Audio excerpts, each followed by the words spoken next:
Hello everyone and welcome back to another video from Crazy Gamer. In this video, I'm going to show you how to change your username on the Warface game. So let's get started right away. First of all, open up your web browser and then in the address bar type in pc.wfclutch.com and press enter. You will now be taken into the Warface official website where you can click on the login button at the top right corner and then use your account credentials in order to log in. After logging in using your credentials, you will be taken into the home page where you will see the change username section right at the top. Go ahead and click on it. You will now be asked to enter your desired username. Just type in your preferred username and then click on the change username button. Once you click on this, your username will be changed right away.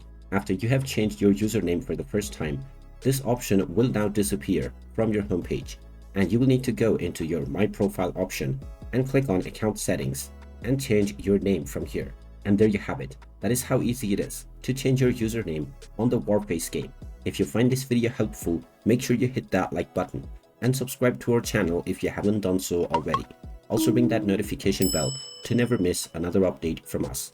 Thank you for watching and I will see you again in the next video.